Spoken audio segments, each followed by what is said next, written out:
I knew what the BRRRR was for a while, and we always had the intent of buying the properties that we needed to improve to increase not only the value, but the cash flow. But we didn't really execute the last R in the BRRRR until more recently. Welcome to the InvestNest Real Estate Investing Show, a community for real estate investors to learn, network, and grow. Be sure to join the investnest.com and start learning and earning today. Hey, what's up, everybody? This is Travis Murphy, your host of the InvestNest Real Estate Investing Show, and you're listening to podcast number 22. We've got another great invest guest joining us, Victoria Spinelli with Fornelli Properties. Her and her partner, Darren, are buy and hold multifamily investors from the Ontario, Canada area, and they've been investing since 2008. Victoria is going to tell us a little bit about their journey in just a minute, but before we get started, I want to remind everybody listening to the podcast to hit the subscribe button. And if you're enjoying the show so far, to leave a rating and review. You can also find us on Instagram, Facebook, and Twitter at The InvestNest. And go check out theinvestnest.com. You can create a free profile and start networking with the other members that are on the site. Okay, and now we're going to welcome our guest, Victoria Spinelli, to the show. She is a buy and hold investor in the multifamily space. Her and her partner, Darren, have been investing since 2008, and I believe they're in the Ontario area. So now we're going to welcome Victoria and let her tell us a little bit about herself. Victoria, welcome to the show. Hi, thank you so much for having me. Absolutely. I'm excited to be here. Awesome, me too. Likewise, I'm very glad to finally catch up with you. I'm really impressed with what you guys are doing. You guys are doing a lot of cool things, it looks like, from what I can tell on your website. And from what I understand, you guys are in the multifamily space, but can you tell us a little bit more about what it is you guys do? Yeah, for sure. So you're right, we are in the multifamily space. We specifically look for properties that are underperforming. So either the rents are low, the units need some renovations. That's what appeals to us, because then we can go in, we can improve those units, we can increase the market or increase the rents, and then ultimately increase the value of those properties, and ultimately do the BRRRR strategy to refinance, get that additional equity out, and then go and buy more properties and do it all over again. Awesome. I love it. So you guys are kind of after like that forced appreciation. Yes. To kind of break down what you just said, you're buying an underperforming asset, improving whatever condition it's in, the property condition, which in turn usually will allow you to raise the rent some. And if you can simultaneously clean up the P&L and reduce some of the expenses, you're improving what we all talk about a lot, which is the NOI, or the net operating income. And based on some of the conversations we've talked about in the past, that in turn improves or raises the value of the property. So you basically forced appreciation of that property that you bought. Absolutely. We're lucky because the market that we're in as well, it naturally appreciates nicely as well. So we're able to kind of get both the forced and the natural appreciation to see that increase in the value. Awesome. And so even if you don't get that forced appreciation, you're in a good market, it sounds like, and you're over time. And really with investing, that's what we should be doing anyway, right? It's a longer term play.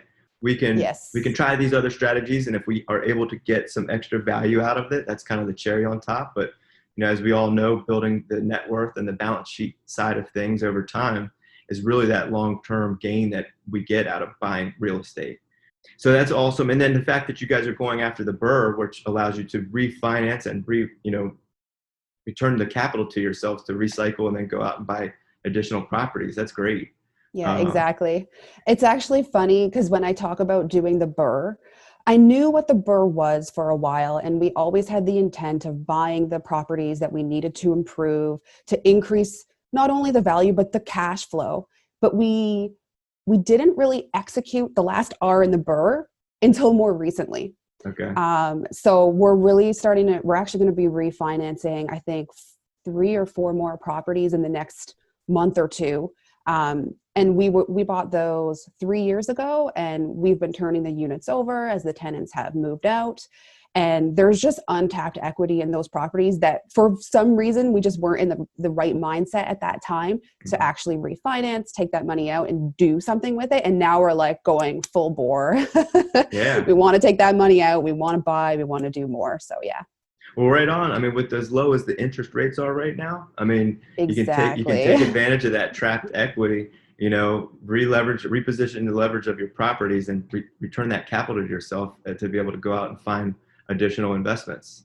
Yeah, for So sure. that's cool. So for a while, it's maybe you guys just were, letting the properties get paid down and collecting rents, cash flowing, but really at the same time, that's building the equity that allows you to go and then refinance after a few years. Yeah, definitely. It was actually at the beginning when COVID all started that I personally had a major mindset change.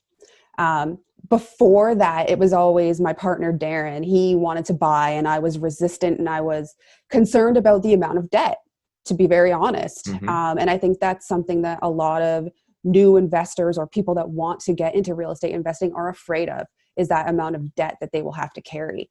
But when you actually think about the ability to leverage yourself through the banks and only having to put down, in our case, 20%, and the bank's going to give you 80%. And then the tenants are going to pay down your mortgage and then some if you're buying the right properties.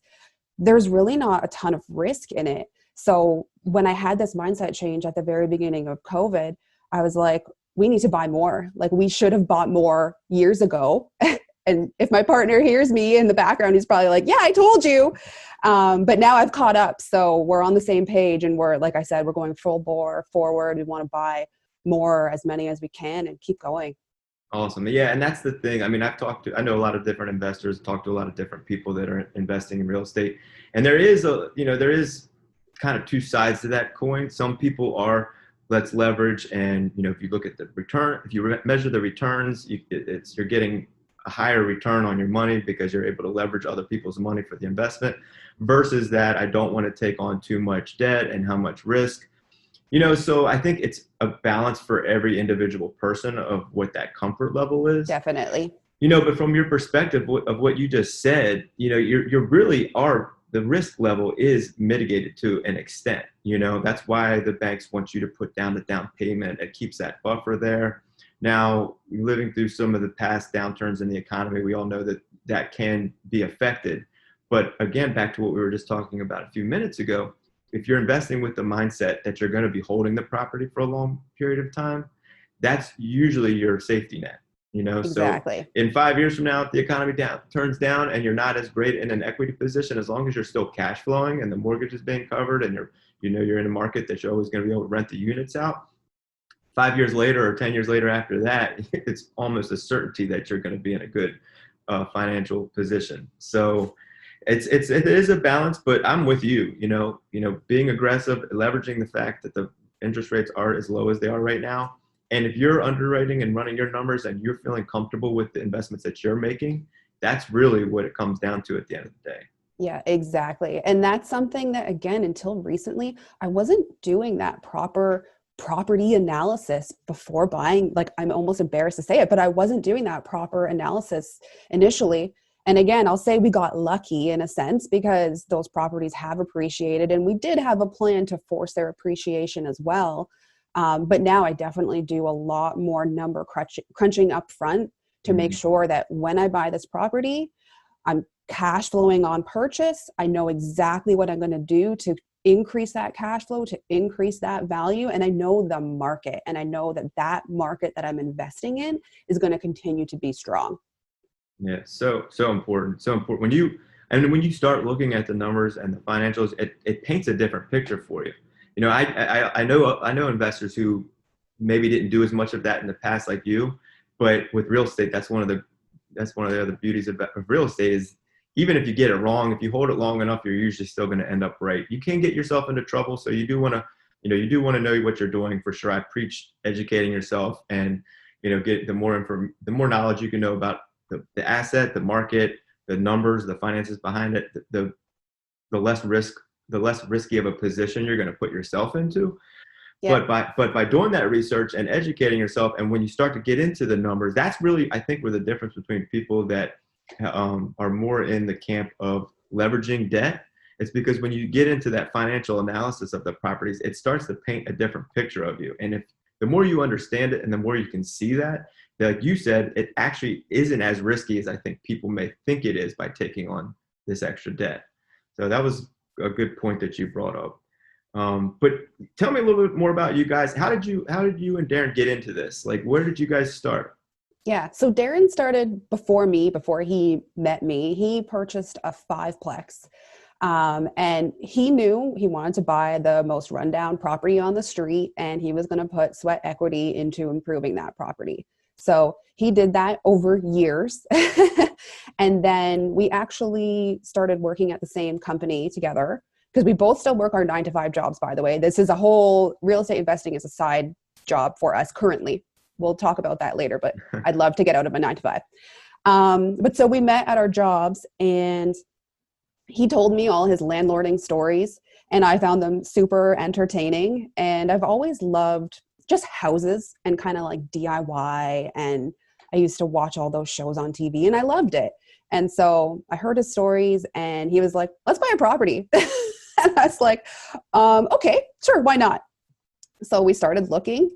And again, we're like, let's just find like the most rundown, cheapest property in the market. And I think we literally bought the cheapest duplex in the market. It was $105,000. And just to give you some perspective, a duplex in that market today, you're looking at least $400,000.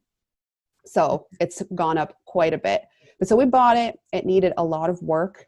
I actually didn't even see that property before buying it. Darren went out to see it. He showed me, I think, a walkthrough video of it. And I was like, yeah, why not? Again, not really doing like the proper due diligence that I should have done at the time. But I trusted him, and I knew he had the skills to do what we needed to do to it. So we put the offer in, we got that property, and we sort of put a plan together. But we tore that one down almost to, well, we did tear it down to basically the foundation. It was an old 1.5 story. So, you know, when you go upstairs and you've got like the slanted low ceilings. So we tore off that second story. We rebuilt it so that it was full height. And then we were going to do an up down duplex. And oh my goodness, that was a learning experience for me. I literally did every task that you could possibly think of.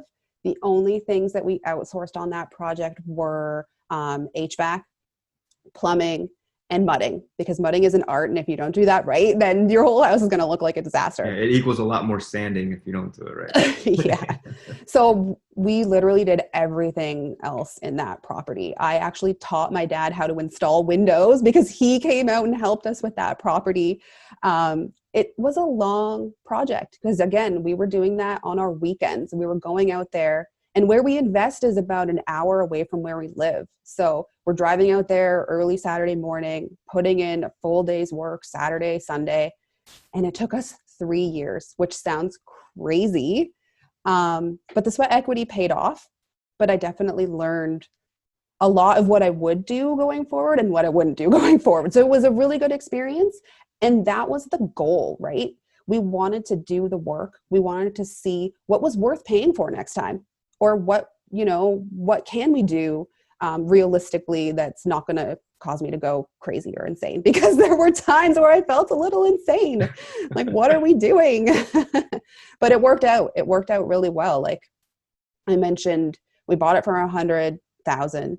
I think we put $120,000 into it, which for the amount of work we did is amazing. If you outsourced that, it would have been so much more expensive. And we just refinanced that one. And it was appraised at $415,000. Awesome. So I'll say that was a pretty good deal. It sounds like it. So there's a lot of cool stuff in what you just said. I mean, basically the fact that, you didn't know what you were going to like about doing the improvements yourself or until you did it. But what happened in that process is that you learned, like you said, you learned what, mistakes not to repeat, what you're good at, what you may not be as good at, what was cost effective, what wasn't cost effective. But you wouldn't have known that if you guys hadn't tried that, or if you had never tried that. The second thing out of what you just said that you guys did, that was really, really cool is that Darren kind of pushed you a little bit. And I think we all need that to an extent. You may have been really new to real estate investing at the time. I'm not sure. And maybe he was the one talking to you, but we all, whatever that relationship is, we all kind of have almost like that mentor, even if it's not an official mentor. I think people that are looking to get into real estate investing, usually are doing it because they've seen somebody else that they know that's doing it, or heard about somebody else that they know that's doing it. And to have somebody like that really does help push you. But at the same time, you don't, that's the thing that for a lot of us gets us, gets us in the door. But Yes. if you can do that, if you can get yourself motivated enough and build up the courage to do it, I'm sure regardless if you had been doing it with Darren or not, you guys were still going to run into mistakes, right? And you were For still sure. going to run into challenges, and you both still learned. So I'm sure you could have done it on your own, but the fact that you did have somebody pushing you, I'm sure helped a lot. So It that's definitely cool. helped. I don't know if I would have taken the plunge without him kind of pushing me there. One of my first jobs out of school was at a private commercial real estate company, and he bought heritage buildings in Toronto and he restored them. So he essentially did the BRRRR. He bought these properties that were heritage, he restored them to their former glory, got really high-end tenants in there. So he raised the value a lot, refinanced them. So I actually remember sitting in his office and him telling me about this process. And I was like, a light bulb went off. I was like, that's amazing. But I didn't take the steps myself and put it into action because I was on my own. So I really do think that meeting Darren and him having done it already himself at the same level, like not the heritage building, like that's a much larger level, but at like the same level that I would probably feel comfortable from a risk perspective doing, definitely pushed me to do it, because I honestly don't know if I would have done it if he didn't push me.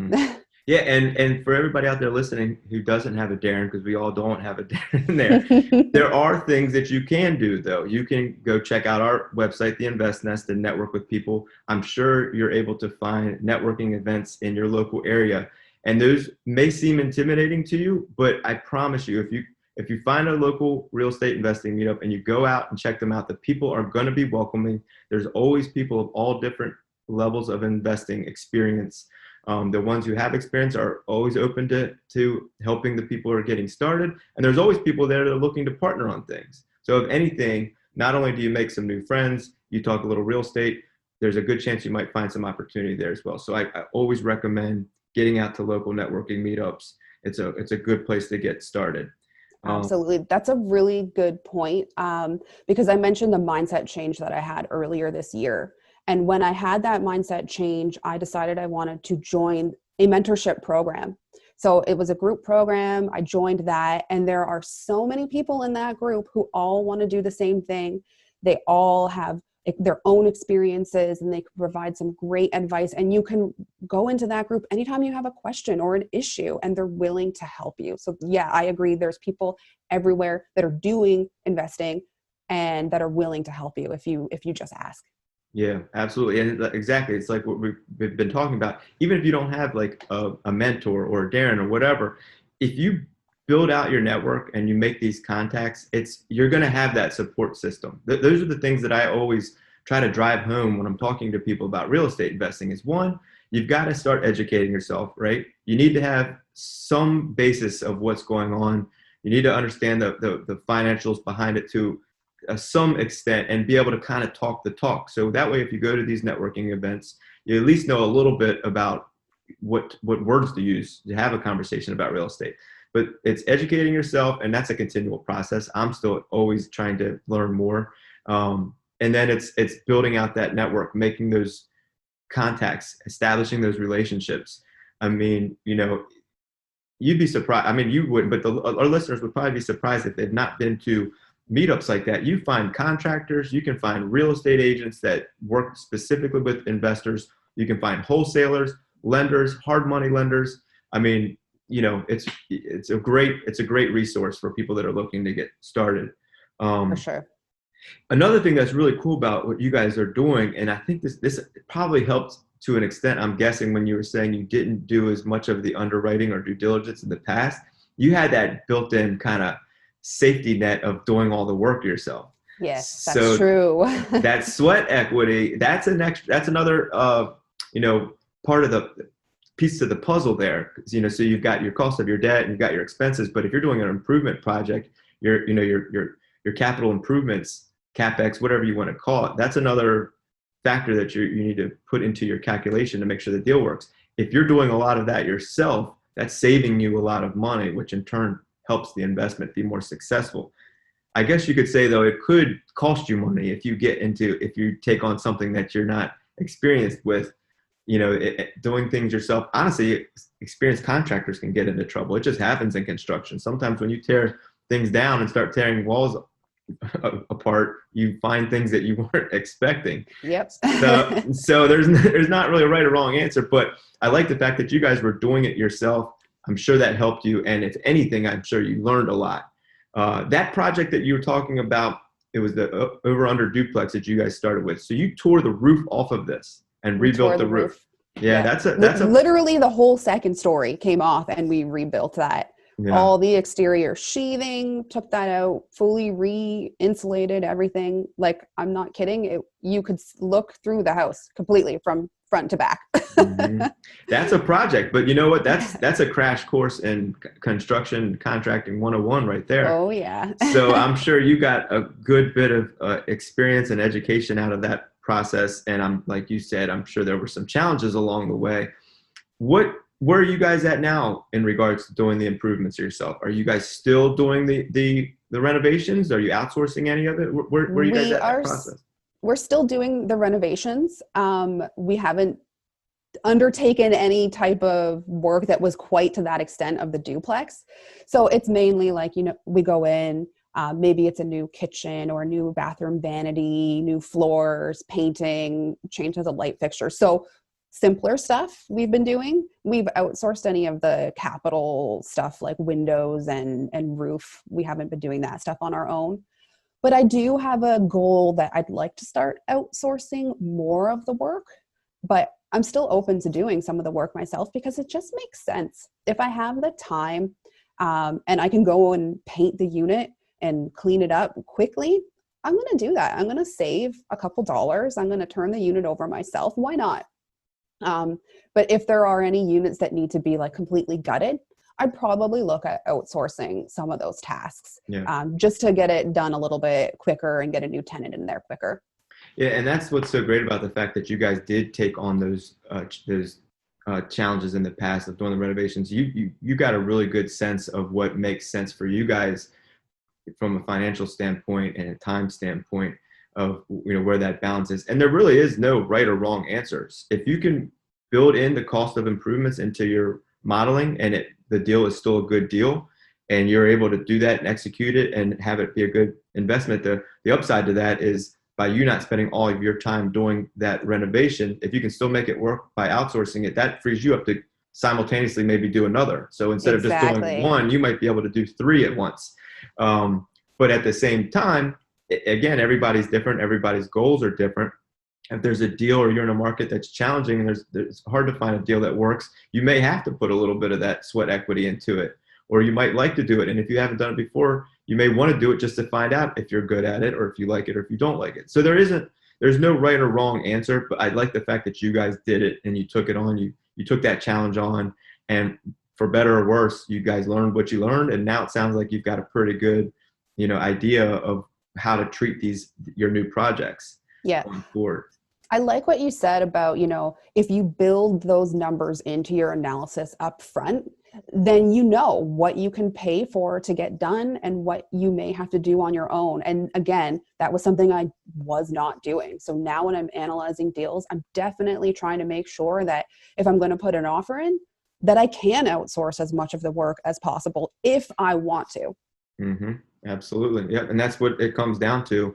It's looking at the deal before you're in it and making that determination. And if it's a deal that looks like you're going to have to do a bunch of the work yourself in order to make it work, and you're somebody that doesn't have that time or maybe that ability, that may not be the deal for you. Exactly. But no, that's good advice. That's good stuff. So how many units are you guys up to? Let's talk a little bit about your guys' portfolio, where you guys are right now currently and where you're going. So we have 19 units across 5 properties. So like the 5-plex I mentioned that Darren has, a duplex, and now 3 4-plexes. We actually just closed on our latest 4-plex a week ago. Awesome. Congratulations. Thank you. Yeah, we were actually out there this weekend because one of the units came vacant. So we wanted to clean that up and rent that out at higher rent, of course. So that one will actually be easier than most of the renos that we've been doing. It's a purpose-built fourplex, whereas all of our other properties are converted. And anybody that's purchased converted knows that you're going to find crazy stuff anytime you open up a wall or whatever. So this is going to be a lot easier. We actually got a lot done this weekend, which is great. So we're hoping to have it rented out for January 1st. Awesome. And real quick, just for people that may not be familiar with what Victoria was talking about there, a converted like duplex, triplex, quad is like an old house that wasn't really originally built to be a multifamily property, and somebody at some point in time renovated or converted it and built it into separate units within one original dwelling. A purpose-built quad or purpose-built multifamily is built from day one and laid out with however many number of units. Those are a lot easier properties to renovate or update because the plumbing is all in the right place that it's supposed to be for each unit's bathroom or kitchen.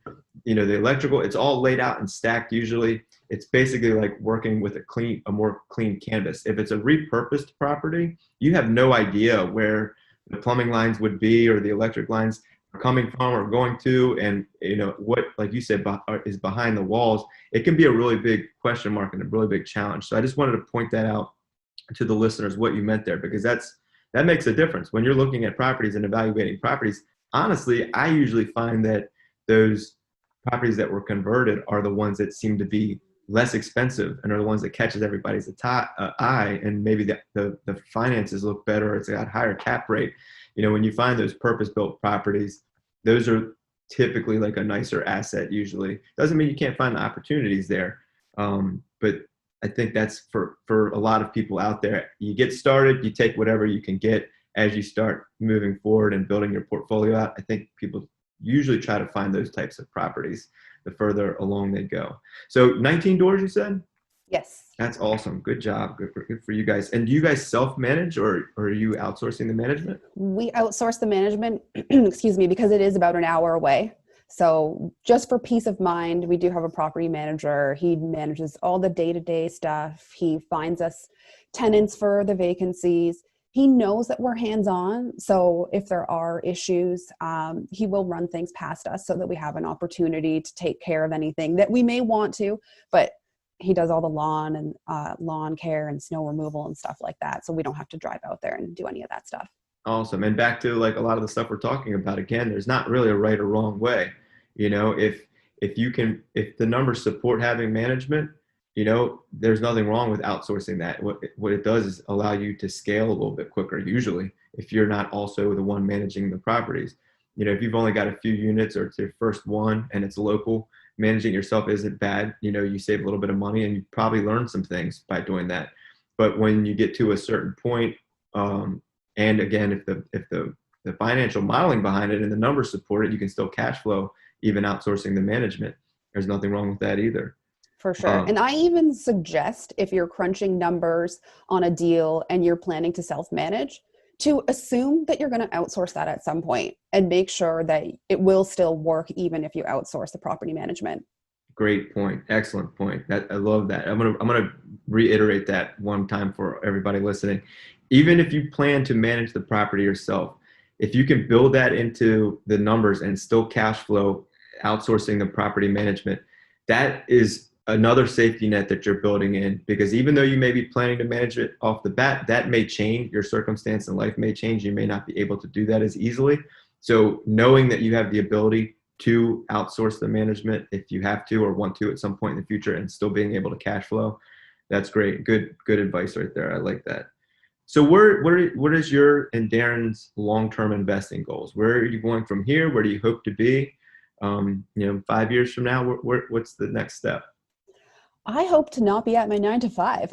Like I said earlier, we want to be able to acquire the right amount of properties that make sense for the amount of passive income that we would require to be able to kind of retire early from our 9 to 5s. That doesn't mean I wouldn't continue to buy properties and renovate them. I would love to be able to take that on. as my full-time world, right? So ultimately, the goal is retire early from our 9 to 5s and do something that we love doing. And I truly love the process of real estate investing, taking an asset that might not be so loved currently and it needs to be given a little bit of love, and walking through that process of making it look better, putting in a nice tenant that's going to love the place that they live. And then, of course, generating the additional income and the additional appreciation. That's all part of it, of course. But I truly love that process of looking at this dump, or, for lack of a better word, and making it something beautiful. So that's what I see. I would love for that to happen before the next 5 years. We actually engaged with a mortgage broker. We hadn't done that previously, but we did a couple of months back, and she put together a whole plan for how we can achieve that goal. So she said, you need to buy this amount of properties, and then you need to sell off some of those properties to pay down some of the mortgages on the other properties so that you can increase your passive cash flow, and then you'll be able to leave your 9 to 5 job. And she's also got plans for, once you leave your 9 to 5, I don't know, some of the new investors may not even think about this, but it will be harder to go and get financing. So she talks about making sure that you're lined up in such a way that when you do leave your 9 to 5, that you won't be blocked by that. It may be still more challenging, but she wants to make sure that we have everything in place to make sure we can continue to do what we love and want to keep doing. So that was something that, again, it was a light bulb that turned on for me earlier this year. It's like, I need to get these people on my team, right? I need to have a mortgage broker on my team who knows what I want to do, knows what my goals and my vision are, and can make sure that we're doing the right things to achieve it. Yeah, absolutely. So the goal sounds like financial freedom, escaping the rat race. Financial freedom, time freedom, location freedom. Because right now we're kind of stuck where we are. We're in the rat race, like literally. And we don't want to be stuck here anymore. We want to be able to go see our families who don't live in the city that we live in. So it's all of the above: the financial freedom, the time freedom, the location freedom. I love it. I mean, that's the thing. You said we want to be able to retire early. That doesn't necessarily mean like just sitting on a beach somewhere sipping Mai Tais for the rest of your life. You still plan to work and do whatever it is that you want to do to continue generating income, but it's on your own terms. It's not, you're not punching the time clock. You're not at somebody else's mercy, somebody else's scheduling mercy. It not only gives you that financial freedom, but like you just said that I love, it gives you that time freedom. If you're not going to a job every day, that gives you the time to go find more deals and find more investments, improve the investments that you already have, travel, spend time with family and loved ones, whatever. I mean, that's kind of what I think it's about for a lot of us. And the other thing I love that you guys are doing is meeting with financial advisors, mortgage brokers, and kind of coming up with a plan to actually execute that, not just hoping and wanting for that to happen, but you're looking at what you need to do in order to hit that goal. So you've set the goal, and now you're outlining how to get there. So you've got a plan that you can put into action. And that, I think, is the biggest difference between people that actually get there and the people that don't get there. Yeah. So that's really, really good stuff. So you guys are doing a lot out this past weekend doing the renovations yourself. You both have full-time jobs. Do you ever have time for fun? And if so, what is it that you guys do when you're not working and renovating multifamily? There was a period of time where I don't think I had a lot of fun doing that duplex reno. But yeah, when we do have time, I like to get outside. I like to go hiking, kayaking, and I love to travel. So anywhere, I'll go anywhere. We went to Colombia last year for 2 weeks, and it was amazing. Just the nature, the people, just getting away. Yeah, traveling is my thing. If I could travel all the time, I would do that. So real estate investing will allow me to do that on my own terms. And I'll still be able to participate and respond as needed, but I'll have a team locally that can basically manage anything that I need them to. So I don't have to worry about always being there, which is so amazing. And something that not a lot of other occupations can really provide. Yeah, no, for sure. And one thing you said in there about when you were doing that renovation project, not having that much time, sometimes that's what it takes. It's not all perfect all the time. To get where you want to be in life, you have to put the work in. I mean, real estate investing doesn't just provide an ATM machine that has unlimited cash at your disposal. You have to put the work in. It takes time and effort. But what it does, that's, I guess, differently than just spending time and effort at your job where you get a paycheck and then it's spent on your bills that month. What you're working towards and building is setting yourself up for the future to allow you to then possibly retire early and live off of the fruits of all that labor. Whereas, instead of it just being disposable income or transactional income, you've got reoccurring income from these assets that you've spent time improving and building over time. So that's really cool. Another theme that keeps coming through from you that I really like is the fact that you talk about building your team. And that's another aspect to real estate investing that I'm a huge fan of. I talk about it a lot. None of us can wear all the hats all the time. I mean, we might be able to, but again, that's going to make it more difficult to scale. So if you're to get your first one, do as much of it as you can. Obviously, that's going to help save your costs and again, make this investment more successful. But as you grow and as you want to build out your portfolio and as you want to scale, the way to do that is by building a team. And you don't have to start a new business and make them business partners.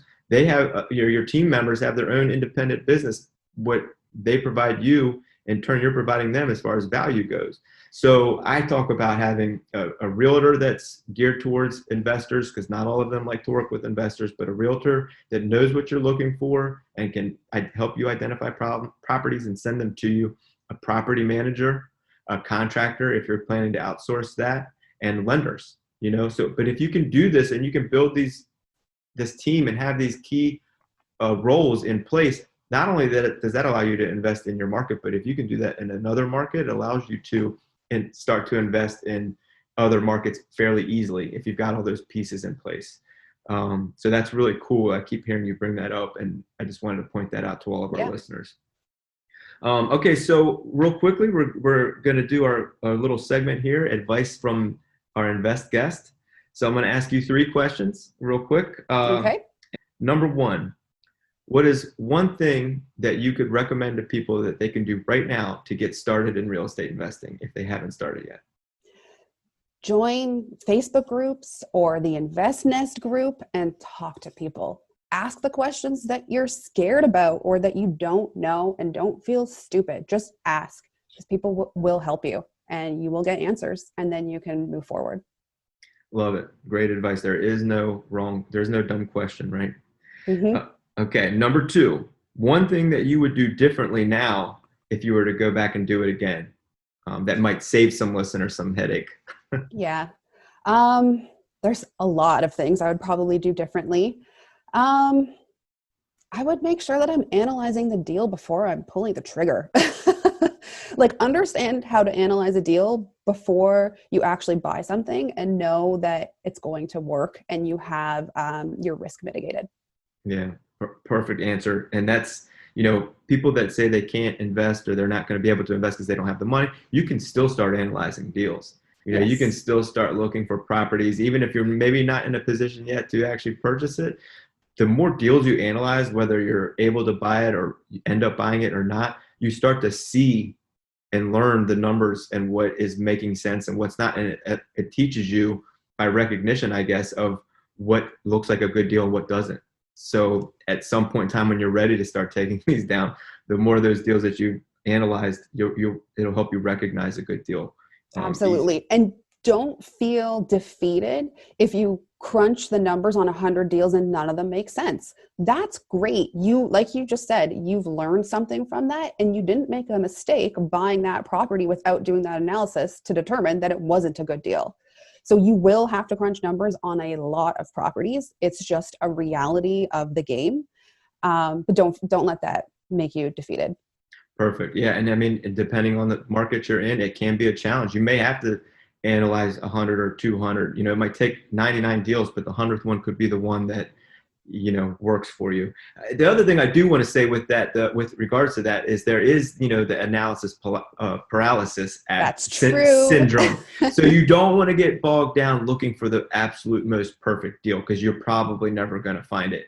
But I guess the point of what we're talking about right now is the more that you're educating yourself by analyzing these deals, even if you're not in a position to purchase one, you still are learning a lot about what goes into an investment property and what makes an investment a good one versus a bad one.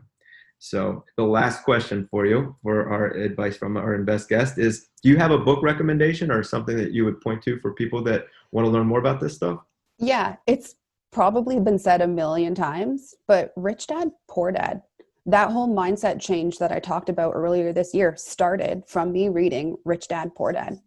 He talks about the difference between the rich and the poor and the life cycle of their money. And it's a huge eye opener. I don't want to say too much more. Just read the book. Like, honestly, it will change your mind. I love it. Love it. It never gets old. I mean, because it's true. If anybody's heard of the book and has not read it yet and wonders why people always talk about it, just go read the book. I mean, it's going to change your perspective on how you think about money and income and your financial freedom, your financial future. Just go check it out. All right. Well, this has been a lot of fun, Victoria. Yeah, I had a great time. Yeah, Thanks for having absolutely. me.